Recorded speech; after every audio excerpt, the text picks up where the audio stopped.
It's been 20 years since I last spoke the name Ben Maxwell aloud.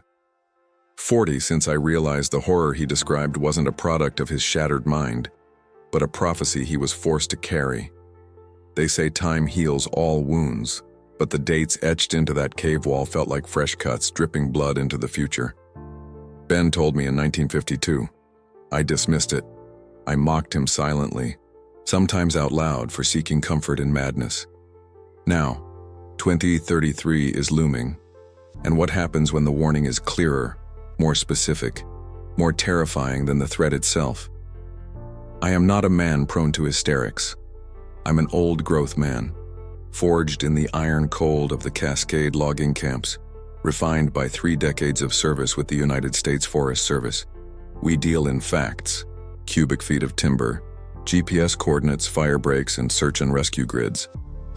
The woods were my office, my church, and my graveyard. I've seen bad things out there. Black bears tearing into caches, cougars stalking hikers, the terrible blank stare of a person lost to hypothermia. But I've always understood the rules. The wild is indifferent, brutal, and biological. Until I found the cave. Until I validated Ben's final, desperate confession. Before we begin, consider subscribing. And let me know in the comments where you're listening from. I was Elias Vance. Everyone just called me Vance. I retired 5 years ago, officially stepping away from the North Sector Rangers. But you never truly leave the smell of pine pitch and damp earth behind. My wife, Eleanor, left me long before the retirement papers were signed, citing my marriage to the deep woods and the ghosts I brought home. She was right. The woods claimed more than just my time. They claimed my capacity for easy human connection. My friends were the silence, the distant howl of coyotes, and the rhythmic crunch of my own boots on frozen ground. The deepest ghost I carried was Ben. Ben Maxwell was a logger who came west after Korea, seeking the quiet catharsis of physical labor. He was big, strong, and quiet, with eyes that saw things other men missed. He became my surrogate father figure in the early 50s, after my own dad died in a flash flood on the Salmon River. I was a cocky kid, 20 years old, trying to prove I was tough enough to swing a 6-foot saw. Ben taught me how to read the grain, how to fell a giant without killing yourself, and how to respect the silence. Then, in the late summer of 1952, something shifted. We were deep in the old growth, an area the locals called the Forgotten Scar, a valley so steep the timber barons hadn't gotten to it yet. Ben came back from a solo scouting trip 4 days overdue, covered in dirt that wasn't local clay, his clothing torn, his eyes vacant, wide and wet. He didn't eat for a week. He couldn't sleep without screaming. When he finally spoke, it wasn't about a bear attack or a slip and fall. It was about a cave. Ben wasn't describing geology. He was describing a sanctuary, a museum, a place where time didn't flow, it curdled. He told me he hadn't seen the creature, not fully, but he saw the evidence of its antiquity. He said he found drawings, not painted with charcoal or ochre, but etched deep into the stone, sometimes 4 or 5 layers thick, representing eons of time and thought. He described figures impossibly tall, vaguely human, not aggressive but burdened. And he described symbols that felt less like decoration and more like mathematics. A calendar, a countdown. Ben, who had barely finished grade school, became obsessed with interpreting these symbols. He spent his final year of life filling journals with crude sketches, mathematical ratios, and apocalyptic dates. "It's not for us, Elias," he whispered to me, clutching a cheap notebook filled with swirling patterns and strange glyphs. "It's a warning, specifically for those who will still be here. They know. They mark time differently." He pointed to a specific series of interconnected lines that looked like a complicated star map overlaid with Roman numerals. "This date, it's the final calculation. 2033. Something happens then. And they've been waiting since the trees were saplings." I remember laughing, not maliciously but nervously. We called it Ben's 2033 prophecy. The men thought the altitude had gotten to him, or maybe the war had finally finished the job. The company paid him off quietly, citing mental instability. Ben died a year later in a VA hospital, never having left the confines of his terrible vision, clutching that leather-bound journal. I inherited his tools, his old pickup, and the profound residual guilt of dismissing a dying man's truth. I tried to forget the cave. I became the textbook ranger, rational, efficient, and deeply distrustful of folklore. The trigger wasn't instantaneous. It was a slow, corrosive burn years later. 5 years after I retired, I was finally forced to confront the debris of my life, sorting through boxes of old gear in the musty storage shed behind the cabin. The air was thick with the scent of dried cedar and the metallic tang of old rust. I found Ben's trunk. Inside, beneath coiled ropes and an antique set of calipers, was the journal. The leather was brittle, the paper yellowed, and the ink bled slightly where it had been exposed to dampness. The book fell open to a page dated October 1952. Ben's handwriting, usually steady, was manic, spiraling off the margins. The calculations hold. It is fixed. The great sleep ends. I tried to scratch the date out. I couldn't. It is written in the blood of time itself. E must know. Find the weeping stone. Follow the path of the bent antler. 2033. My heart didn't race, it stopped, a cold, painful lump in my chest. I had seen those ramblings 1,000 times, filed them under sad evidence of a broken mind. What broke my skepticism then wasn't the journal itself, but the local news report I read that very evening, scrolling on my tablet in the antiseptic glare of my kitchen light. A pair of inexperienced climbers, rescued deep in the unmapped boundary of the Olympic National Forest, over 200 miles from where Ben worked, reported finding a structure they called the altars. They described finding stacks of stones, geometrically perfect, surrounding a deadfall, and one of them swore they saw ancient markings on a massive slab of basalt near a shallow stream. They were disoriented and had been medically cleared, the official explanation filed under hypoxia and exposure. The photograph, grainy and taken quickly on a phone before they panicked and ran, showed a basalt slab etched with symbols. And there it was. Not the full pattern, but a recognizable fraction of the glyphs Ben had obsessed over for months. That geometric star pattern, identical to the ones in Ben's journal, which I had always assumed were meaningless doodles. The weight of 40 years of guilt settled on my shoulders, heavy as wet wool. Ben hadn't been hallucinating. He had been describing something real, something consistent across immense geographical distance. The path of the bent antler, the weeping stone. These were landmarks only Ben knew, cryptic keys to the forgotten scar. The decision to go wasn't logical, it was spiritual. I had to apologize to the memory of my friend, and I had to see if the second half of his impossible vision, the date, was also true. I spent the next 3 months planning. I used my old ranger contacts, feigning an interest in historical logging boundaries, getting outdated topographical maps that didn't feature the new protected wilderness designations. I packed gear, not hunting gear, but archaeological survival and documentation equipment. A high-resolution camera, carbon fiber trekking poles, specialized climbing ropes, and most importantly, a satellite phone. Though I knew if I truly needed help where I was going, a satellite phone wouldn't save me. I drove the old Ford F-150 into the mountains at the start of November. The air was already sharp, promising early snow. The entrance to the forgotten scar was exactly as Ben had described, a hidden turnoff, disguised by years of natural overgrowth and a strategically placed half-rotted massive Douglas fir that had fallen precisely to block easy access. I parked the truck far off the logging road, buried it beneath camouflage netting, and started the descent on foot. The forest here was different. Even my trained eye couldn't easily navigate the terrain.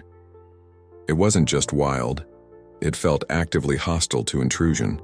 The usual forest sounds, the scolding of Steller's jays, the rustle of deer, the distant whine of timber trucks, were absent. The silence was profound, heavy, pressing the air out of my lungs. My initial layered reveals came not from sightings, but from the shift in the environment itself. The first sensory clue was the smell. It wasn't musk or sweat or decay, the usual smells of a deep forest creature. It was mineral and sharp, like ozone after a lightning strike, mixed with something profoundly sweet, almost saccharine like overripe fruit left in a closed cellar for decades. It caught in the back of my throat, forcing a metallic taste onto my tongue. Then came the silence, amplified. Even the wind, which usually sighed through the high pine needles, seemed muffled. I tested it by calling out a name. Ben? My voice sounded thin, immediately absorbed by the oppressive density of the trees. It was the silence of a hunting blind, not empty but waiting. I followed Ben's map, a treasure hunt guided by the insane logic of a haunted man. He led me past the Weeping Stone, a massive granite boulder perpetually slick with moisture, carved into the shape of a massive, distorted face by eons of erosion. I felt a chill that had nothing to do with the temperature. Ben hadn't imagined these landmarks. He had documented them with obsessive fidelity. The path became grueling. I knew I was far beyond the range of standard Forest Service patrols. The vegetation was dense, the ground unstable. Then I saw the first clear physical evidence that confirmed my fear. I had been following a nearly dry riverbed, using the smooth stones for easier progress, when I stopped abruptly. My survival instinct, that low, persistent hum I had honed over decades, went from a hum to a shriek. There, pressed into the damp clay near the bank, was a footprint. I've studied tracks my whole life. Deer, elk, bear, cougar, coyote, human. I know the subtle differences in toe shape, stride length, and depth of heel press. This was nothing I had ever filed away in my memory. It was immense, easily 17 inches long, broader than my chest. But it wasn't the size that locked my knees. It was the structure. It was clearly bipedal, with a distinct, massive heel, a pronounced arch, and 5 toes. But the toes were disproportionately long and splayed, almost prehensile, and the ball of the foot was massive, suggesting weight distribution far different from any primate. The deepest impression wasn't the heel, but the midline of the foot, indicating a flexible, almost cushioning pad, built for silent movement over uneven rock. I dropped my pack, my breath catching in my throat. This wasn't a hoax. The footprint was semi-fossilized, the clay having dried and hardened around the edges, suggesting it had been there for weeks, maybe months, untouched by rain or erosion, perhaps protected by the sheer density of the canopy. I knelt, pulling out a measuring tape and plaster kit, the ingrained habits of a ranger fighting the rising tide of absolute terror. As I worked, my mind raced. If this was what the old stories called a Sasquatch, it was ancient, powerful, and most terrifyingly, intelligent enough to follow routes that minimized its impact, utilizing natural cover in the densest parts of the wilderness. I kept looking up, scanning the dark canopy, sure that the silence meant I was being observed. I felt the specific cold prickle on the back of my neck that signals not danger in general, but the awareness of eyes on you. I found the bent antler near the next ridge, the second cryptic landmark. It wasn't a natural shed. It was a massive elk antler, broken off its skull, driven deep into the trunk of a dying hemlock, bent sharply into a specific angle, pointing exactly toward the sheer basalt cliff face that dominated the end of the valley. This wasn't random animal behavior. This was marking. This was signaling. I reached the cliff face in the late afternoon. The light was fading quickly, turning the high forest into an expanse of impenetrable black and slate gray. The cliff was enormous, dark, and riddled with fissures and small openings, like bullet holes in stone. Ben's last instructions came back to me. The mouth is hidden by the curtain of the falls. You must touch the dark water. I heard the water before I saw it. A thin, steady trickle of snowmelt, dripping from a high lip of the cliff, falling 50 feet into a small, deep pool. The curtain of the falls was barely 6 inches wide, but enough to disguise the entrance. I cautiously approached the trickling cascade. The ground around the pool was dry, but the cliff face immediately adjacent to the water looked like it had been scraped smooth, worn by constant passage. I felt the basalt with my hand, cold and slick. I pushed aside the thin, icy curtain of water and saw it. A jagged, dark opening, barely wide enough for a man with a pack to squeeze through, leading into absolute impenetrable darkness. The fear was overwhelming, physical. My stomach clenched, my breath hitched, and the old instinct screamed at me to turn, run, and file this entire experience under hallucination due to age. But the guilt of 1952 and the terrifying specificity of the year 2033 drove me forward. I had to know what Ben had found. I had to see the warning. I turned on my headlamp, the narrow beam of light swallowed immediately by the density inside. I took a deep breath of the mineral-sweet, strange air and squeezed through the opening. The cave smelled of dust, cold stone, and something ancient, like clean, dry bone and static electricity. It was utterly silent. I was inside. The air was warmer than outside, oddly insulated. I moved slowly, step by hesitant step, my boots crunching on fine grit. The beam of my lamp danced across the rough walls. Then I saw the wall, the canvas Ben had described. It wasn't a natural surface. It had been meticulously smoothed, polished almost, and covered not in charcoal smudges, but in deep, deliberate incisions.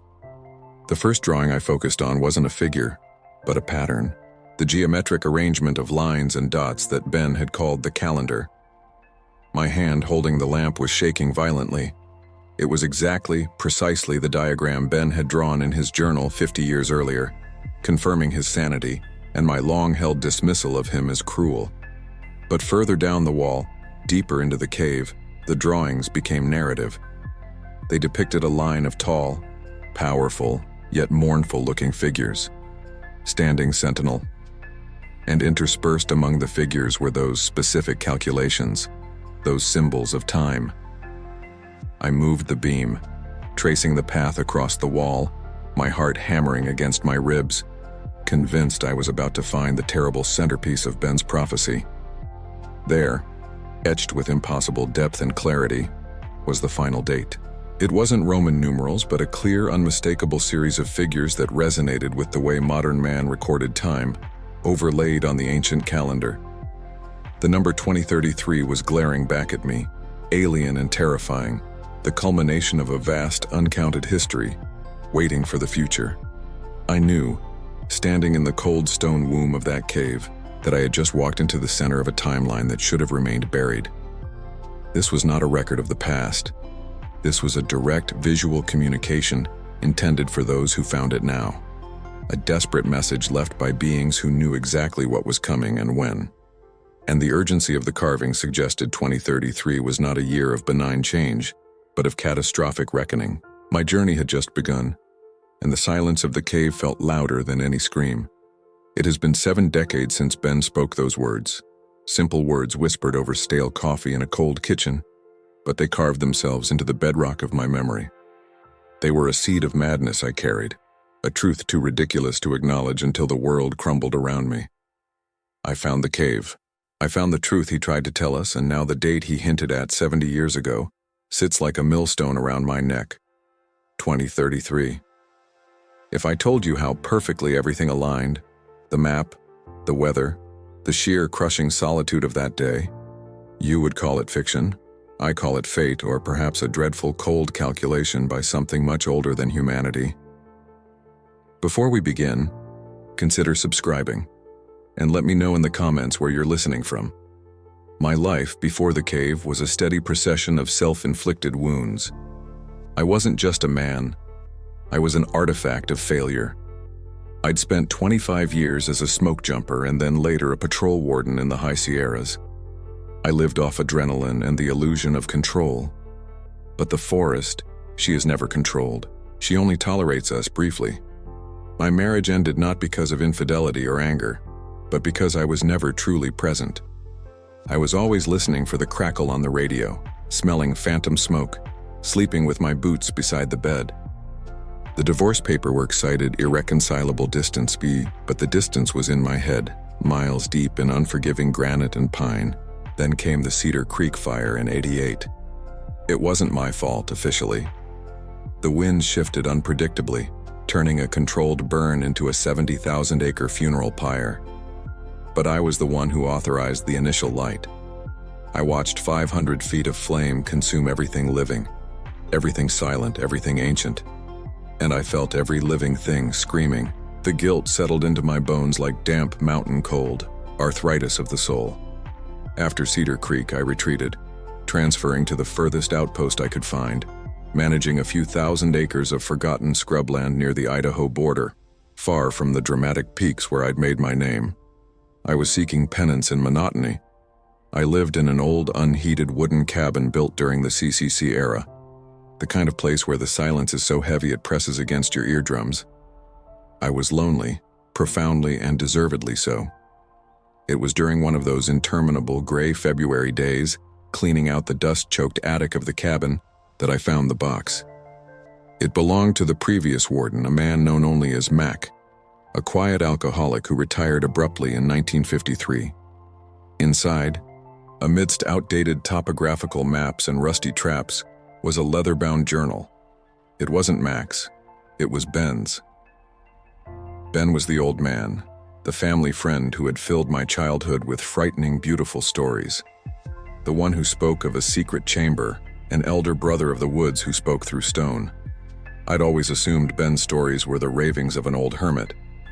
But here, in this journal, were Ben's spidery, precise handwritten notes dated 1952. Drawings of celestial alignments, notations about seasonal shifts, and detailed sketches of landmarks I recognized immediately from my new patrol area, landmarks deemed impossible to reach by conventional means. The journal's final entry was a drawing of a specific rock spire, shaped like a broken tooth, and a single, cryptic instruction. The entrance waits in the shadow of the tooth when the winter sun is lowest. Only the quiet ones are invited. That was the trigger. That single phrase dragged me out of my self-pity and back into the territory of primal fear. Ben wasn't just talking. He had been there. I spent the next week studying the area, comparing the 1952 hand-drawn coordinates with modern satellite imagery. The area was marked as inaccessible, a labyrinth of basalt columns and impossible ravines, the result of ancient volcanic activity. On December 21st, the winter solstice, the lowest point of the sun, I parked my rusted pickup 6 miles from the nearest trail and started hiking into the deep, frozen heart of the wilderness. The forest was unnaturally silent, the kind of silence that doesn't imply peace but anticipation. It felt like the land itself was holding its breath, waiting for me to step across an unseen threshold. The deeper I went, the more the trees seemed to twist, the light dying not just because of the winter sun but because the canopy thickened unnaturally. And then I saw the tooth. It wasn't a mere hill or spire. It was a massive, jagged tower of black rock, slicing violently through the pale winter sky, exactly as Ben had sketched it. Following Ben's instructions, I skirted the northern face until the sun, hanging heavy and low on the horizon, cast an impossibly long shadow, sharp and defined, pointing directly toward a dense cluster of ancient, twisted cedars. When I pushed through the thicket, the air changed. The wind, which had been whipping fiercely through the pines, died instantly. It wasn't just calm, it was a vacuum. And the smell hit me. That was the first sensory clue. Not musk or decay, not the sweet scent of rotting pine needles, but something else entirely. A metallic ozone tang mixed with the powerful, lingering odor of wet, fermenting earth and something vaguely, terribly clean, like steam rising off a hot engine. There, precisely where the shadow of the tooth ended, was the opening. It wasn't a standard cavern mouth. It was a fissure, a vertical split in the basalt, perhaps 10 feet high and just wide enough for me to turn sideways and squeeze through. The rock around the fissure was polished smooth, unnaturally so, as if centuries of something large had repeatedly brushed past it. My knees weakened. The reality of Ben's story, which I had compartmentalized as folklore, was suddenly physical, demanding.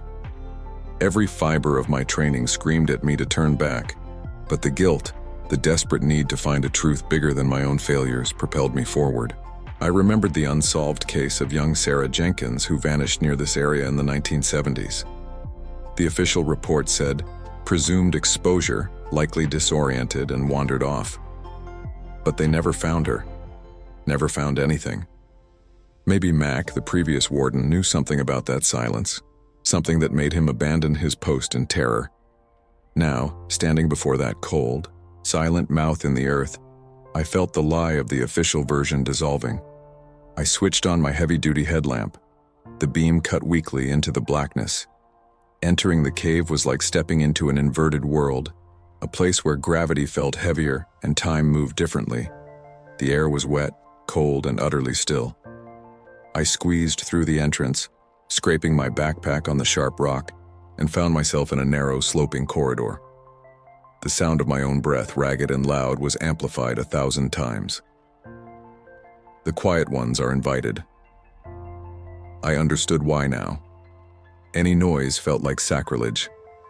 I descended perhaps 50 feet, the slope gradual but treacherous until the corridor opened into a vast oval chamber.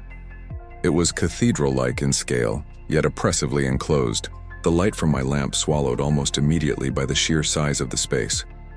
Water dripped relentlessly from the ceiling, the sound echoing not as individual drops, but as a chorus of weeping. I focused my beam onto the walls. The rock wasn't ordinary basalt. It was a smooth grayish material almost like polished slate, entirely foreign to the surrounding geology. And then I saw them, the drawings. The reason Ben had risked his sanity and his life to record this place. They weren't crude cave paintings. They were intricate, sophisticated narratives etched deep into the rock face and filled with pigment of deep red ochre and black charcoal, pigments that looked disturbingly like dried ancient blood. The first sequence was cosmological, vast disks representing moons and suns, stars clustered in familiar yet slightly distorted constellations, suggesting an alignment that occurred millennia ago, or perhaps an alignment yet to come.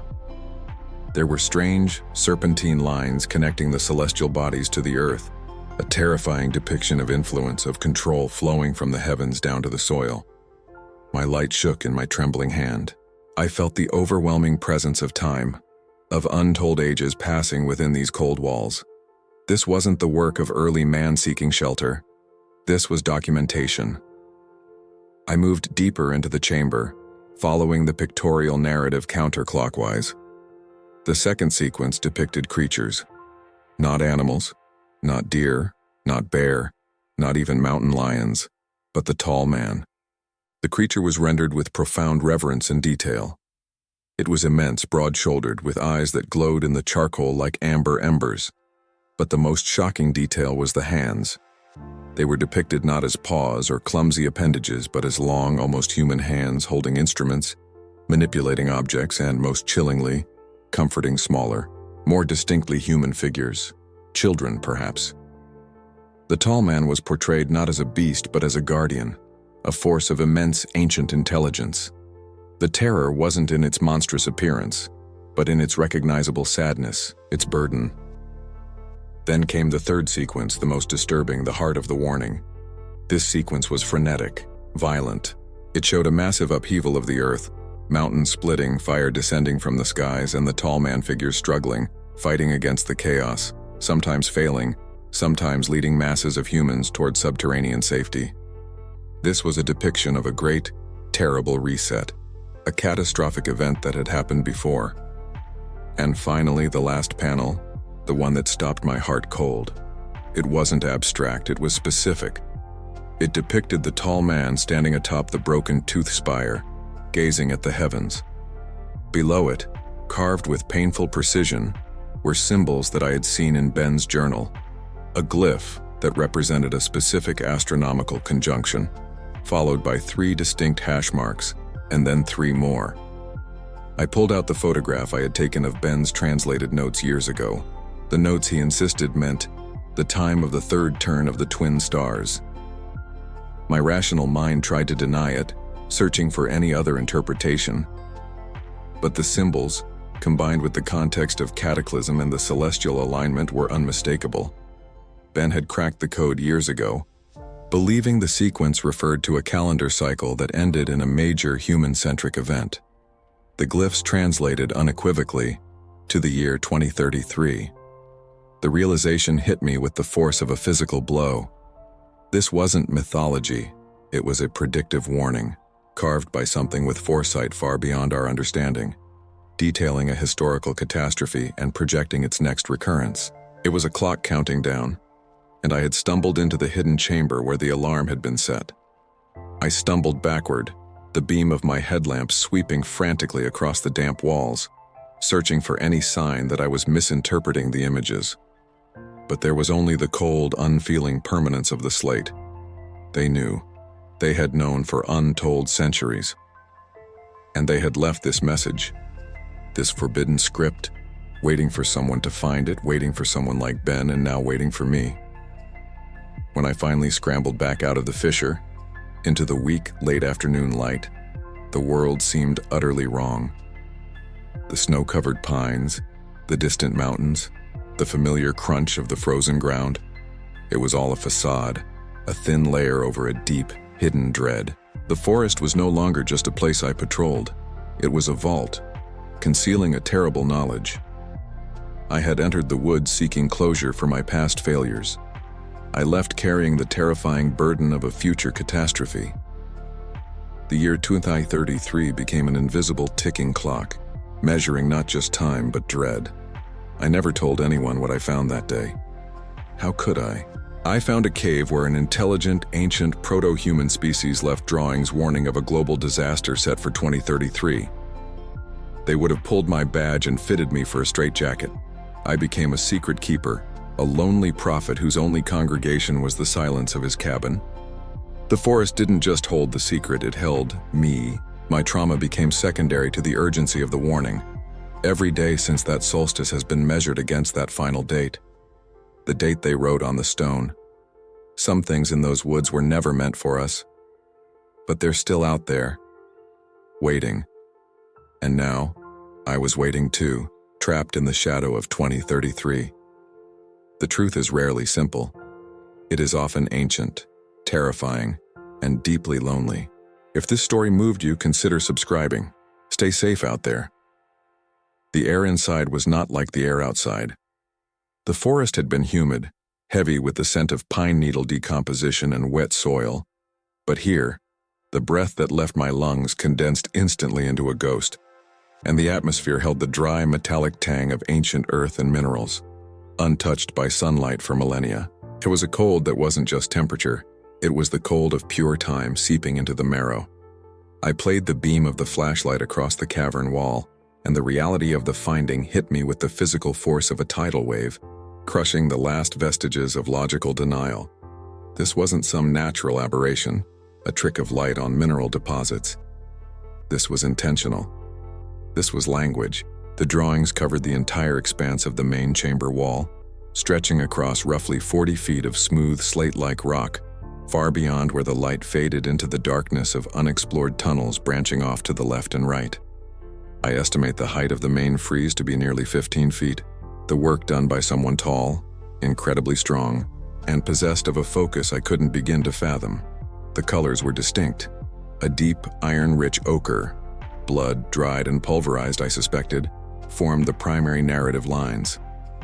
Interspersed were patches of jet-black charcoal, likely ash from a specific ritualistic fire, and a startling bone-white powder that might have been gypsum or even pulverized bone itself.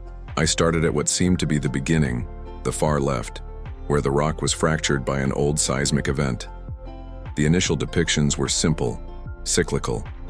Solar disks, lunar phases, geometric patterns that looked less like art and more like terrifyingly accurate astronomical calculations. They were charting time, not recording history. They were tracking the rhythm of the planet itself. Then, the figures began to appear. They were tall, immensely proportioned, drawn in the thick ochre. They were not ape-like.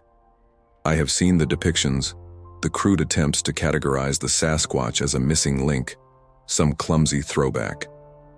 These drawings refuted every official scientific theory. These figures were stylized yet profoundly detailed. They stood upright, shoulders square, arms long but hands depicted with a delicate, almost human dexterity. The eyes, drawn sometimes in a haunting negative space using the white powder, were the most disturbing feature. Large, watchful, imbued with the sense of knowing something too vast for human comprehension. I called them the Sabe, as Ben had in his fragmented, feverish entries, derived from some forgotten indigenous dialect he'd picked up. The Sabe were the observers, the caretakers, the chroniclers. My light shook. I was shivering, though the exertion of the climb and the internal surge of adrenaline should have kept me warm. Moving along the wall, the chronology became clear. The Sabe figures were interacting with the environment, often placed near massive depictions of trees or river systems. They weren't hunting in the traditional sense. They were mediating. They were often shown redirecting water flows, soothing fires, or, most chillingly, holding smaller, terrified human figures in the palms of their hands, either shielding them or delivering them somewhere. The implication was horrific. They saw us as fragile objects in their landscape, to be managed, occasionally rescued, but fundamentally separate. And then I saw the marker for 1952. It was positioned about halfway across the wall, a clear demarcation point. The chronological line, which had previously been smooth and flowing, depicting thousands of years in calm, measured cycles, suddenly became jagged, violent, right at the point labeled 1952, marked not with numerals but with a specific arrangement of stars that matched the celestial position on the night Ben disappeared. The drawing changed tone entirely. Here, the Sebe figure was not mediating. It was in a posture of profound anguish or fury. Its head was thrown back and nearby a human symbol, small, like the others, but rendered with extraordinary attention to detail, depicting a man carrying a notebook and a crude sketch pad, was being obliterated by a torrent of jagged charcoal black lines. It wasn't a warning about Ben. It was a record of his fate. Ben hadn't just gotten lost, he had gotten too close to the record, to the knowledge, and whatever mechanism protects this ancient history had erased him.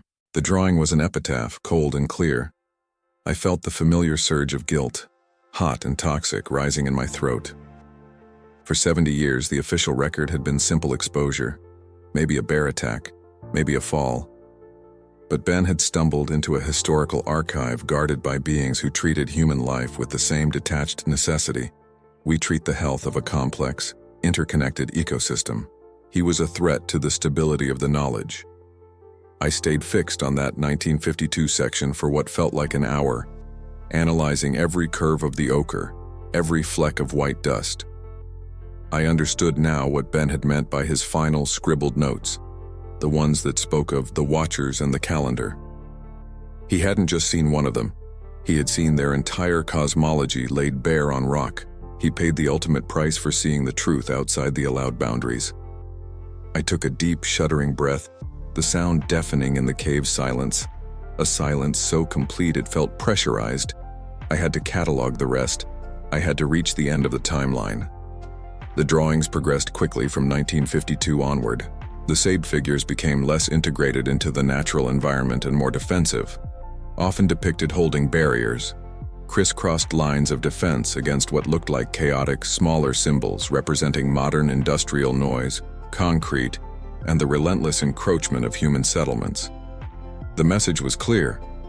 They had been pushed back, forced into the deep, dark places, and they were drawing a line in the sand. Or rather, on the rock. The lines of defense grew thicker through the 1970s, the 80s, the 90s, corresponding to the acceleration of logging in this specific region. Every decade was marked by increased human aggression depicted by abstract symbols that looked horrifyingly like machinery tearing the landscape. And then, the progression stopped, right before the symbol for 2033. The final section of the wall was the largest and most terrifying, consuming a full third of the available space, yet it was not filled with busy historical data. It was starkly empty, reserved entirely for the prophecy. The 2033 marker was located at the convergence of three separate, deeply incised grooves in the rock, almost appearing as if the Sabe had used claws or tools to carve the baselines rather than simply drawing over them. The symbol itself was not a depiction of an event, but the symbol of an event. It was a void. Drawn primarily in the dead charcoal black, the symbol for 2033 was a perfect, immense circle, absorbing light, surrounding a central figure that was neither Sabe nor human, but a twisted amalgamation of the two, rendered violently incomplete. This central figure was being torn apart, not by external force, but by the gravitational pull of the black circle, the void itself. The warning wasn't about a physical calamity like an earthquake or flood. It was about a rupture in the cycle, a collapse of the balance that the Sabi had spent millennia maintaining. Below this vast, consuming symbol, smaller, more familiar shapes of the modern world, a cell phone tower, a gasoline pump, a structure that looked eerily like a nuclear power plant, were shown dissolving into meaningless dust. 2033 was the year the SAB predicted the center would not hold. The year the artificial world would consume the natural world so completely that even the watchers would be overwhelmed. My fingers, tracing the cold, rough stone, found a residue that made me flinch back instantly. It wasn't the pigment. It was something else, greasy and musky, localized entirely around the central warning drawing. The smell hit me then, subtle at first, masked by the cave's mineral air, but undeniable once my senses focused. Musk, wet fur, and something intensely biological, like concentrated fear and profound age. I was not alone in this chamber. Someone, or something, had been here recently. Perhaps tending the calendar, refreshing the paint. The panic that surged through me wasn't about the drawings anymore. It was about the immediate, tangible present. I scrambled backward, tripping over my own feet, shining the light frantically around the perimeter of the chamber.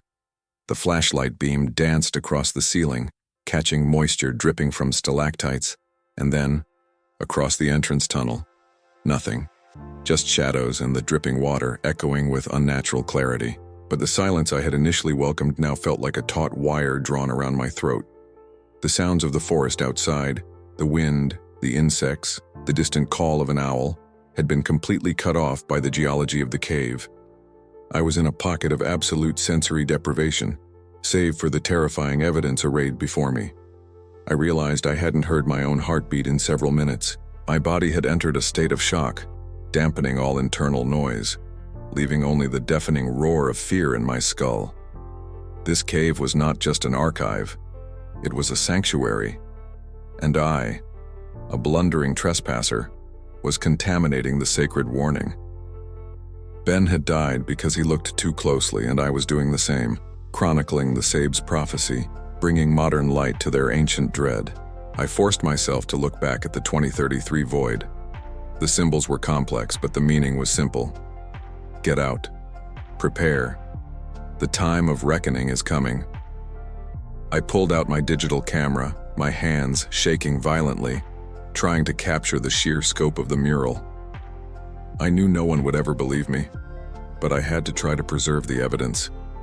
As the flash illuminated the wall, bouncing off the damp stone and momentarily blinding me, I saw something in the corner of my eye, far in the upper reach of the ceiling, near one of the unexplored tunnels. It wasn't a drawing. It was a physical object, placed on a high ledge, almost like a grotesque trophy. It was small, white, and unnaturally smooth. Too large to be a rodent bone, too small to be a deer or bear. It was a piece of skull, perfectly cleaned, sitting atop a low stack of river stones. I recognized the shape instantly. It was the frontal bone of a child. The air rushed out of my lungs, leaving me hollow. My entire body locked up, cold sweat instantly soaking my shirt. This wasn't just a record of cycles and warnings. It was a place of sacrifice, or maybe a place of retrieval, a graveyard of the innocents they couldn't save from the human world. Ben's last words echoed in my mind, not as a memory, but as a present instruction. They keep the dead. The earth demands it.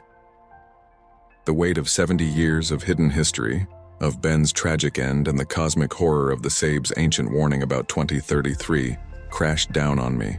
I was not just looking at a warning. I was standing in the inner sanctum of an intelligence that understood time, life, and death in ways we could never grasp, and I had desecrated it. I dropped the camera, the sound of the plastic cracking on the stone floor a violation of the silence. I didn't care about the photos anymore. I cared about survival. As I fumbled to retrieve the flashlight, which had rolled into a small crevice, the darkness momentarily engulfed me completely. And in that absolute darkness, The pressurized silence finally broke, replaced by a sound so subtle, so primal, that it bypassed my ears and hit the core of my fear instinct. A deep, resonating inhalation, not coming from me, but from somewhere just beyond the beam's reach, in one of the black tunnels branching off the main chamber. It was slow, heavy, measured, and utterly knowing. I was being watched. The chronicler of the warning had returned to check on his work, and he had found me. I scrambled toward the entrance, the image of the Sabe's angry, torn figure from the 1952 drawing searing itself onto my retina. I knew with terrifying certainty that if I stayed to see the source of that breath, I would join Ben in the permanent silent record of the cave. The history was finished. The lesson had been delivered. Now, the entity that had maintained the calendar for centuries was waiting for my answer. And my answer was simply to run, to survive long enough to tell the world about 2033, even if I died trying to escape the ancient keeper of the truth. The cold grip of the cave was replaced by the desperate heat of terror as I pushed myself into the narrow opening, already hearing the scrape of massive, deliberate movement following me from the depths of the earth. I was hauling myself back into the sun, but I knew I was carrying the cave, and the warning, deep inside me. I was no longer an outsider. I was part of the countdown. It took days, maybe longer, inside that silence just to reconcile the sheer contradiction of the place. The cave, once I had navigated the treacherous slope and secured a fixed line, was larger than I had anticipated. Not just a crawl space, but a cathedral of basalt and millennia, carved by ancient water and sheltered from human sight until Ben's desperate, accidental discovery. My headlamp threw a weak cone of light against the walls, fighting back the crushing, endless darkness that seemed to possess a physical weight. The drawings, however, were the true darkness. They weren't crude etchings or simple petroglyphs left by transient hunters. These were murals, executed with a deliberate, agonizing precision. The pigments weren't accidental. They were mined minerals. Deep, blood-red ochre, bone-white calcite, and a terrifying, shimmering black that smelled faintly of sulfur when I brushed the dust away. They told a story not of a moment but of cycles, repeating horrors mapped out against celestial movements. I spent the first 12 hours just mapping the symbols. My breath condensed in the frigid air, and the only sound was the incessant, rhythmic drip, drip, drip of water from a hidden spring, echoing off the high ceiling. It was a sound that quickly changed from white noise to a countdown. The central motif was impossible to ignore. A large circular figure dominated the main wall, segmented like a vast cosmic clock. Within the segments, there were representations of great upheaval, floods, fires, periods of absolute crushing silence in the forests. And always, towering over these catastrophes, were the figures Ben had described, the figures I had only dared to call Sasquatch or Bigfoot in my youth. Here they were not apes. They were agents. Tall, elongated, with broad shoulders and eyes rendered as simple, unblinking voids, connected by fine, shimmering lines to the stars themselves. They were not products of the wilderness. They were the custodians of its boundaries. I had brought a satellite phone, a camera rig, and stacks of graph paper. My hands, cold and trembling not just from the cave air but from the sheer weight of what I was recording, moved methodically. Every stroke, every convergence was photographed and sketched. I realized quickly that the cave wasn't a warning about the creatures. It was a warning from them. Or perhaps, it was a historical account they had preserved, knowing the cyclical nature of time and human forgetting. The date, 2033, was unmistakable, yet cryptic. It was represented by a specific constellation alignment, coupled with a stylized depiction of a massive seismic rupture in the earth, positioned exactly beneath the silhouette of a modern, densely populated city. It wasn't a random prophecy. It was a calculated prediction based on cycles I couldn't yet grasp. Why that city? Why that year? I remembered Ben's terrified journal entries from 1952, the ones about the Great Silence followed by the Great Wake. Ben had seen the beginning of the previous cycle's descent. He tried to tell people. They called him mad, committed him, and watched him wither under the weight of an unseen truth. Now, sitting in the dust and cold 70 years later, I was seeing the full blueprint. Ben wasn't early. He was exactly on time, but nobody was ready to listen. The emotional confession rising in my throat was about my guilt toward Ben. I dismissed him. I compartmentalized his trauma as a byproduct of shell shock and mountain isolation. I saw his fear as weakness. Now, I saw his fear as prescience, and my dismissal as a profound failure of human empathy. I sat down hard on the cold stone floor, the camera momentarily forgotten, and let the sheer overwhelming sadness wash over me. I wasn't just investigating a legend. I was redeeming a dead friend. To try and break the psychological grip of the cave, I had to intellectualize it. I had to treat it like a scientific problem, not an occult revelation. I managed to get a few clear photographs of the astronomical segments and the peculiar mineral pigmentation. The deepest layer of the cave, where the air grew so still it felt like the inside of a coffin, contained the oldest, most weathered drawings. These detailed the Great Forgetting, periods where humanity grew too loud, too complex, too reliant on its own systems, ignoring the rhythm of the planet. And each forgetting was followed by a reset, orchestrated or at least witnessed by the Tall Ones. I knew I couldn't process this alone. I needed an outside perspective, a filter of objective academia before I succumbed entirely to the cave's narrative. I made the arduous climb out, the satellite phone heavy in my shaking hand. I hiked to the nearest ridge where I could get a faint signal, a place where the wind howled so fiercely it seemed to scrape the mountainside raw. I called Dr. Eleanor Vance, an old colleague from my brief, failed foray into anthropological studies. She was now a tenured professor specializing in Paleo-Indian art and remote dating techniques. She had always been skeptical, precise, and rigorously focused on verifiable data. I didn't tell her about Ben or 1952, or the chilling quietness of the surrounding forest. I simply sent her the raw images, the stylized figures, the cycle chart, and the chemical composition analysis of the pigments I had quickly gathered. Her initial response, an hour later via encrypted message, was exactly what I expected, and simultaneously, terrifyingly inadequate. The composition is fascinating, James. The ochre is locally sourced, but the calcite mixture points to deep antiquity, possibly pre-Clovis, tens of thousands of years old. And the black pigment. I've never seen anything like it. It seems to have a high concentration of specific rare earth metals, acting almost like a natural magnetic conductor. But the iconography, she continued, it's a mishmash. It appears to borrow themes from multiple distinct cultures: Mesoamerican cosmology, North Pacific coast animal symbolism, even hints of early Sumerian celestial mapping. It looks like a superb modern forgery, or perhaps a very isolated syncretic religious cult that mashed together global myths. Her words were the logical explanation, the official version, the easy dismissal. It's a forgery, a misinterpretation, an anomaly. Eleanor, I typed back, forcing my frozen fingers across the small screen. Look at the pattern. Look at the duration between the periods of silence. It's a recurring constant. And focus on the map section, the coordinates near the city. Are they random? She took another day. She ran the astronomical alignment through specialized software, cross-referencing ancient sky maps with modern projections. When her final reply came, the tone had shifted from academic dismissal to profound, professional unease. The alignments are not random, James.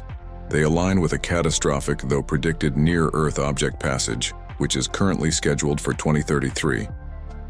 It's an alignment that happens once every more significant period, and the topographical map in the center of the cycle. It matches the seismic fault lines running directly beneath the specific area you photographed. She paused, then added a single, chilling line. The cartography is precise to within meters. It's impossible data for any pre-industrial culture to possess, let alone a supposed syncretic cult. That confirmation, that the astronomical and geographical data encoded in the cave were impossibly accurate and pointed specifically to a global seismic event in 2033 was the key that locked the terror in. Eleanor didn't believe in the tall ones or the cycles of destruction, but she couldn't deny the ancient, scientific rigor of the prophecy. I realized then that the external world would only ever see fragments. They would see geology, archaeology, astronomy. They would not see the emotional, intelligent presence that had guided the creation of those records. I had to go back. The knowledge was too heavy to carry on the surface. Descending back into the cave F, the change was palpable.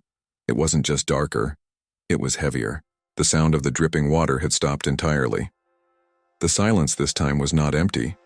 It was filled with a density I couldn't articulate, a presence that settled like dust on my skin. My headlamp beam felt weaker, swallowing the light rather than projecting it. I moved deeper into the cavern, back to the massive mural of the cycles. I noticed something I hadn't seen before, hidden behind a thin curtain of crystallized calcium near the 2033 marker. It wasn't a warning of the catastrophe itself, but a detail about the response. The drawings in this section showed the tall ones, not observing from the periphery, but actively engaging with the human cities during the upheaval. They were not malicious, they were sorting, separating the weak from the few. And in the final frame, the most unnerving of all, there was a depiction of the creature looking directly out of the drawing, its eyes, those unblinking voids, fixed directly on where I was standing. The shock paralyzed me. It wasn't just a history lesson, it was interactive. It felt like the creature on the wall was waiting for my return. And then, the air moved. Not a draft from the entrance, but a displacement of mass, slow and deliberate, from the shadows of a parallel tunnel I hadn't explored. The smell hit me immediately. Musky, wet earth, sharp ozone, and something powerfully, unnervingly biological, like iron and pine sap heated together. My heart hammered against my ribs, a deafening drum in the profound silence. Every survival instinct I had, honed over 3 decades in the wilderness, screamed at me to drop everything and flee. But the guilt, the memory of Ben's face, the impossible precision of the 2033 warning, they rooted me to the spot. I needed to see. I needed to know if the creature that haunted the woods was the same ancient, wise steward depicted on the rock. I slowly raised the camera, though I knew the flash would betray me instantly. My breathing was ragged, shallow gasps sucking the thin, cold air. The movement stopped. Whatever was there was now fully aware of my presence. It was watching my light. I waited. The silence was so complete that I could hear the microscopic whine of the camera's electronics and the fierce, pounding pulse in my own ears. Then, a sound, unlike anything I had ever heard in the wild. It wasn't a growl or a roar. It was a single deep exhalation, heavy with weight, moisture, and intelligence. It was the sound of something large, old, and immensely patient, waiting for me to make the next mistake. The presence was overwhelming, filling the cave, dominating the small circle of light I occupied. It felt like standing at the base of a silent, living mountain. I knew with bone-deep certainty that I was standing in the archive of a species that had watched human civilizations rise and fall countless times. And they were back, or perhaps they had never left, merely awaiting the next cyclical catastrophe set for 2033. And I, the old, guilt-ridden park ranger, was standing in their library, having just translated their final terrifying index card. I had triggered the mechanism. I had broken the silence. I gripped the camera tighter, sweat running cold down my spine. The time for running was over. The confrontation had begun deep in the heart of the earth, surrounded by warnings that spanned epochs. I had found the cave. Now the cave had found me. I didn't just find the cave. I found the library of the ancient earth, written in blood, fear, and ochre. I should have retreated the moment the air changed, the moment that heavy, metallic scent, a mix of ozone and stale cave dust, hit my lungs. But my feet were cemented to the damp earth, paralyzed by the sheer gravity of what I was witnessing. This wasn't just a place Ben had stumbled upon 70 years earlier. This was a repository, a vault sealed by time, holding a secret too vast for human comprehension, meticulously catalogued on sandstone walls. The light from my lantern, pitiful and yellow, fought desperately against the monumental blackness, casting shifting, frantic shadows over the murals. I walked the length of the main chamber, maybe 100 yards long, my breath catching in my throat with every step. The drawings weren't crude, they were sophisticated narratives, utilizing perspective, scale, and repeating iconography with a mastery that defied any known history of North American indigenous art. The early sections chronicled events of unimaginable scale, celestial shifts, oceans boiling, and the slow, grinding death of epochs. But the final chamber, the deepest recess, contained the singular, agonizing detail that had nearly broken Ben: the prophecy of 2033. It wasn't a simple drawing of disaster. It was a visual equation. In the center of the warning panel, which spanned the entire back wall, utilizing a natural crystalline vein in the rock that shimmered like distant nebulae, was the figure I now knew intimately from the fragments Ben had scribbled: the looming watcher. It was not a violent image, but one of immense, profound sorrow. The figure was tall, impossibly muscled, drawn with charcoal lines so definitive they seemed wet even now. Its head was bowed, its arms raised, not in aggression, but in a gesture of holding back or perhaps bracing for impact. Around the watcher, the story unfolded. I traced the images with a shaking finger, the cold of the stone sinking into my skin. There were specific constellations marked, not as we see them today, but rotated, shifted, positioned as they would appear at a precise moment in the near future. And everywhere, etched with an almost frantic energy, was the symbol of the three fires, three small, distinct conflagrations leading to one enormous, global blight. I kept repeating the date under my breath: 2033, 30 years away. How? How could Ben, a terrified hunter in 1952, have recorded this image, and how could this ancient thing, whatever it was, have foreseen a specific temporal catastrophe? It spoke of an intelligence operating outside our linear concept of time, an ancient awareness woven into the very fabric of the continent. But the most chilling part of the mural was the secondary figures. They were human, drawn small and frantic, fleeing the convergence of the three fires and the shifted stars. And behind the watcher, looming over the entire scene, was a shape, vague and terrible, composed not of charcoal or ochre but of negative space, a true void in the rock, which somehow conveyed movement, a colossal, slow turning. This was the entity being warned about. Not the watcher, but what the watcher was preparing to face. The silence of the cave, which had initially been heavy, now became something else entirely, a compressed vacuum. It was the kind of silence that suggests profound listening, the cessation of all natural noise because something unnatural has commanded stillness. I tried to focus my eyes on the details, to mentally photograph the entire wall, knowing that if I ever left this place, no one would believe a word. I pulled out the small digital camera I had packed, my hands slick with sweat and the fine grit of the cave floor. The sound of the shutter click, a sharp artificial snickon, was deafening in the vault. It felt like an intrusion, a violation of a sacred trust sealed since before man had language. It was the fifth photograph I took when the air pressure dropped. It wasn't a draft. It was instantaneous, a physical weight pressing against my eardrums, making the small cave lamp flicker violently, almost dying. My breath hitched, tasting suddenly of copper, the immediate flavor of adrenal fear. I knew. I didn't see it, didn't hear a footstep, but the awareness of its presence was absolute, physical, like stepping into a magnetic field. It was behind me, further back in the massive main chamber, blocking the entrance I had so foolishly ignored. The looming watcher wasn't just painted on the wall, its living shadow was standing guard. My heart hammered against my ribs, a frantic, useless drum solo. I froze, the camera slipping half out of my grasp. Every survival instinct I had ever honed as a ranger, the instinct to move, to assess, to find cover, was overridden by a primordial dread that screamed, "Do not turn around. Do not acknowledge it."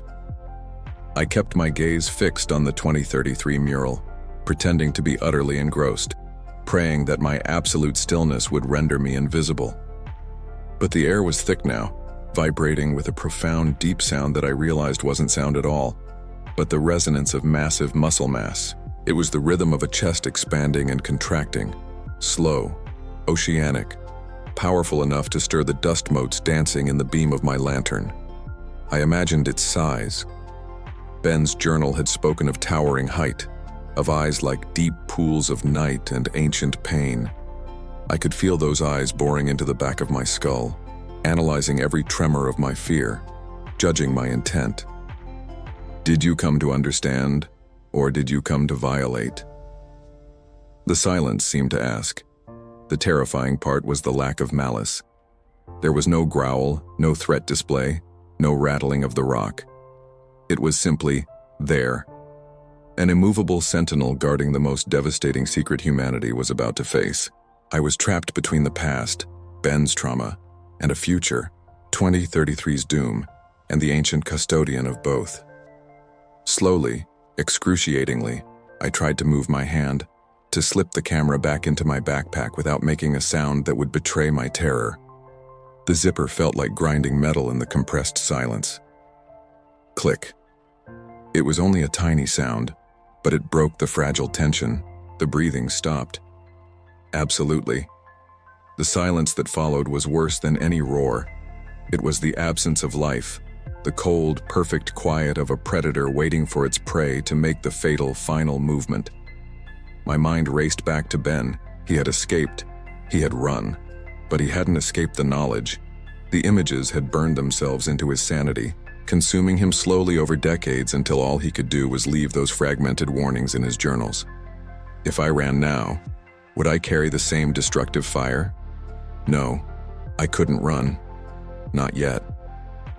I had to understand the sequence of the three fires.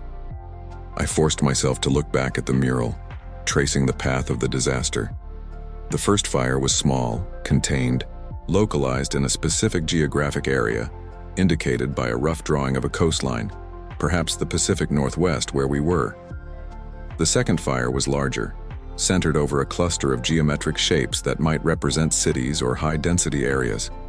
The third fire, however, was drawn beneath the ground, rising up, cracking the earth itself, leading directly to the ultimate convergence beneath the distorted stars. It wasn't just a global war or an environmental collapse. It was geological, celestial, and perhaps cultural. A series of events, human-caused and cosmic, that would align perfectly in the year 2033. The realization hit me with the force of a physical blow. The Watcher wasn't warning us about man. It was warning us about the Earth reacting to something man had done. And then, a sound that wasn't breathing, but movement. Not footsteps, but the heavy, deliberate shift of mass. The stone floor gritted beneath the weight, a low, resonant shh that traveled up my boots and through my spine. It was moving towards me, slowly, intentionally. I clutched the camera, the sweat on my hands making the plastic casing dangerously slippery. This was the confrontation. This was the heart of the story that had destroyed Ben and pulled me halfway across the country. I was about to look into the eyes of the Ancient One, the keeper of the timeline, the being who knew exactly how many years we had left until the convergence. I couldn't run. If I did, the meaning of 2033 would be lost forever, sealed again by the silence of the forest and the ancient loyalty of the Watcher. I needed to see its face, to read the message in its presence. My heart felt like it was going to tear free of my chest. I knew that in the next few seconds I would either die a quick, brutal death, or I would receive a truth so heavy it would shatter my remaining years. The choice was not mine. It was the Watcher's. I swallowed hard, the dryness in my throat excruciating. The smell of wet fur, musk, and clean, cold soil was overwhelming now. It was close. Too close. I felt the heat, the sheer animal warmth of its body radiating into the cave's chill. I prepared to turn to meet the gaze of the Ancient One, to beg for the meaning of the three fires and the date 2033. knowing that my life was over the moment I faced that terrible, silent judge of history. This was the forbidden encounter, the trauma Ben had lived, and the trauma I was about to inherit. If I told you the truth of what happened next, you wouldn't believe me. No one ever has. But I had to try. I had to live long enough to tell the world about 2033. Before we conclude this part of the story, consider subscribing and let me know in the comments where you're listening from. Stay safe out there. The calendar turned to the date Ben warned about, and the world didn't end with a fiery cataclysm or a sudden violent upheaval. It ended in a breath, a silent, sickening realization that humanity had been weighed and found wanting. I saw the shadow that night, the one marked by the stark red ochre in the deepest recess of that forbidden cave. You spend your life running from a ghost, chasing the perimeter of a trauma, only to discover the ghost was not haunting you but waiting for you at the finish line. This is what the drawings meant. This is the truth of 2033, and this is the confession I swore I would take to the grave. If I told you the truth about what happened on the third week of September that year, you wouldn't believe me. No one ever has. Before we begin, consider subscribing, and let me know in the comments where you're listening from. My life for the last 4 decades leading up to that September had been defined by a single agonizing geometry, the line between Ben's madness and the undeniable reality of the cave drawings. I wasn't the cynical ranger anymore. I was a historian of the impossible, an unwilling prophet tethered to a schedule written in ancient symbols. My job years ago had given way to an obsession that consumed my home, my family, and my peace. By 2033, I lived alone in a small remote cabin, not to hide from the world, but to be closer to the center point of the ancient warning, that specific valley, that cursed cave mouth. I had mapped every solstice, every planetary alignment, every recurring symbol that Ben had cataloged in his hurried notes before his disappearance. The final convergence point, the apex of the cycle, was fixed for that specific week. I spent the months leading up to it checking weather patterns, monitoring seismic activity, and listening to the radio chatter for any anomaly. I was waiting for the roar, the earthquake, the flash of divine fire. I was waiting for the end of the world as foretold by cave art. But the real disturbance, the true trigger event, wasn't noise. It was the complete, utter absence of it. It started exactly 3 days before the date of the convergence. I was sitting on my porch drinking coffee, and the forest simply ceased to exist. Not in a metaphorical sense, but biologically. The air was dead. There were no crickets, no rustling leaves, no distant cry of a hawk, and certainly no wind. The silence was so profound it felt physical, like cotton stuffed deep into the ear canal, pressing painfully against the drums. It wasn't the silence of anticipation, it was the silence of judgment. My breath hitched. My heart started hammering against my ribs, a dull, loud drum in the impossible quiet. I remembered the drawing. The colossal figure standing beneath the divided moon, surrounded by kneeling figures. But the most frightening detail was the total absence of motion lines or sound symbols around the colossal figure itself. The watcher arrived in silence. I didn't grab my rifle. I grabbed Ben's original journal and the copies of the cave rubbings. Old instinct, the animal fear that had been buried by years of academic analysis, screamed in my mind. Run. Now. But where could I run from 2033? The warning was global, ancient, and absolute. I drove the battered pickup truck straight to the valley, the engine noise sounding criminally loud in the vacuum of the forest air. As I approached the stone outcropping where the cave was hidden, the temperature dropped maybe 40 degrees in 10 minutes, plunging the humid summer night into sharp, frozen clarity. The air smelled wrong. Not the familiar musk of the Bigfoots I had studied over the decades, nor the sweet decay of the natural forest floor. This was the scent of ozone and wet granite, ancient and sterile, like walking into a vault that had been sealed since the dawn of time. I approached the cave entrance, my knees weak, relying only on the sheer momentum of 70 years of life and 30 years of obsession. The first, undeniable layer of the climax hit me instantly, On the smooth rock face immediately beside the entrance, where the ancient moss was normally thick, there was a fresh drawing. It was small, no more than 3 feet high, but it replicated the final crucial symbol from the cave's deepest chamber, the divided moon, the single colossal eye, and the date 2033 marked by 7 perfect strokes of ochre. But this was not ancient ochre. This was wet, glistening, smeared only hours before. Someone, or something, was finishing the record.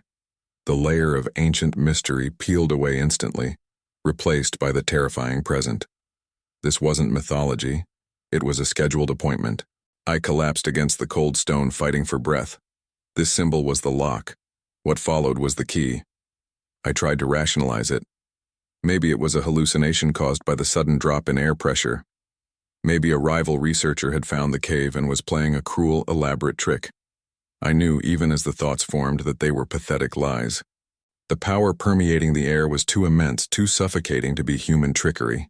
The official explanation that came later, filtering through the local news channels via satellite phone, the area's cell coverage had completely failed, was, predictably, nonsense. They blamed solar flares for the widespread power grid fluctuations and dismissed the localized atmospheric anomalies as unusual localized weather patterns and mass hysteria amplified by internet theories. The sheriff's department attributed the few reported sightings of incredibly tall figures to large black bears disturbed by the atmospheric changes. I knew the truth. Those tall figures weren't disturbed. They were gathered.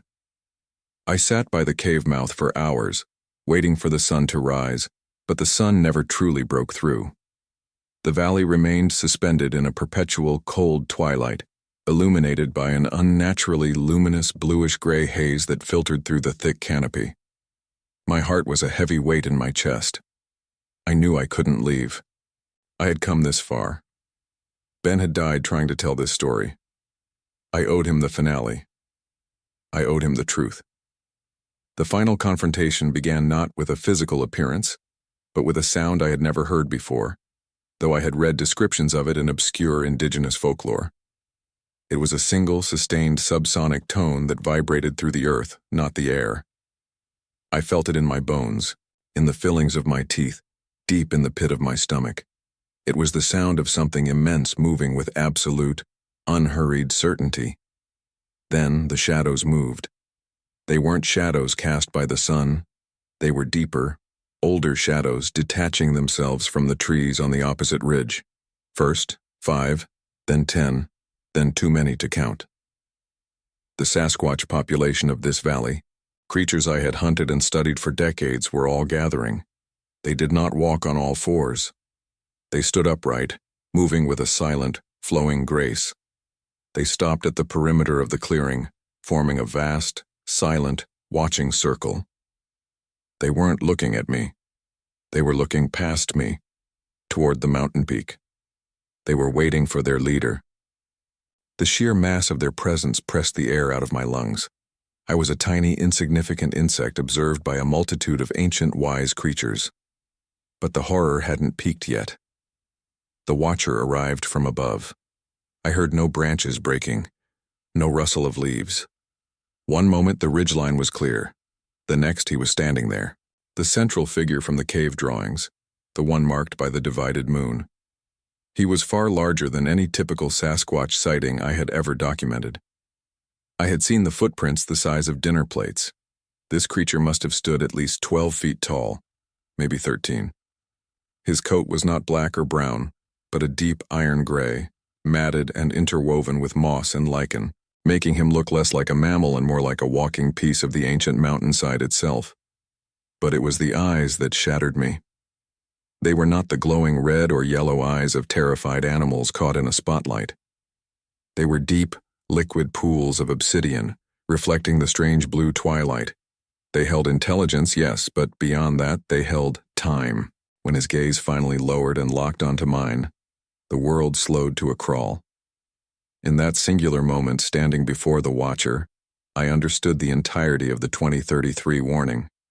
The drawings were not predicting a disaster caused by fire or flood. They were predicting a shift in stewardship. Humanity had been given a turn, a cycle of dominance, and now the cycle was ending. The Sasquatch, or whatever this ultimate being truly was, were not animals surviving in the wilderness. They were the guardians, the ancient stewards who watched over the cycles. They retreated not out of fear, but out of necessity, waiting for the designated time to return and reclaim their silent authority over the earth. The watcher took one slow, deliberate step down the ridge. The ground under my feet vibrated. He didn't roar. He didn't threaten. He just stood, massive and imposing, the silent multitude of his people forming a crescent behind him. Then he raised one massive, scarred hand. I flinched, expecting destruction, but he merely pointed a long gray finger, a finger that seemed more like a root or a carved stone, directly at the cave mouth. In that gesture, I felt a communication that bypassed language, a pure, terrifying infusion of knowledge into my core being. The message was clear, final, and crushing. You have seen the warning. You have delivered the message. Your role is complete. Now, leave. The 2033 warning was the date the stewards returned. The silence broke not with a scream, but with the subtle sound of wind returning to the canopy, followed by the distant chirp of a single bird. Just as suddenly as they had arrived, the watcher turned, melting back into the unnatural gloom of the ridge, and the surrounding circle of Sasquatch followed, dissolving into the trees. It was over. The climax wasn't a fight. It was an eviction. The aftermath was silent, devastating, and incredibly lonely. I stayed there until the actual sunrise, huddled against the chill. The image of those eyes burned into my retinas.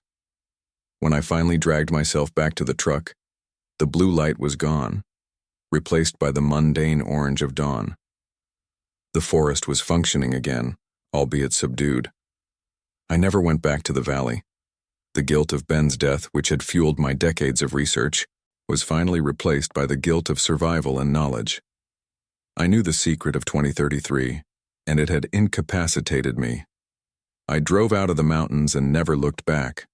I sold the cabin, abandoned all my research materials except for Ben's original journal, and moved thousands of miles away to a place where the mountains were smaller and the forests less imposing. The official conclusion to the September 2033 incidents was a blend of meteorological anomaly and unsubstantiated claims. The government interference was minimal, chillingly efficient, and totally silent. They didn't need to suppress evidence. The watcher ensured there was no evidence to suppress. I was left with the internal shrapnel of the confrontation. Nightmares became my constant companion, not of being hunted, but of those eyes, indifferent and millennia old, judging humanity as a temporary infestation. I found one last piece of physical evidence, an hour after the event, lying exactly where the watcher had stood. It was a piece of stone, perfectly smooth and round, impossibly hard, and carved with the image of the divided moon. It fit perfectly into the hollow of my palm, warm to the touch. It was a parting gift, or maybe a reminder that I could never truly forget. I am old now, my voice trembling, and my hands shaking as I hold this journal. I am recounting this not for validation, but because the weight of this secret, the truth of 2033, is simply too much to carry into the dirt. I accepted the truth that day. We are not the masters of this world.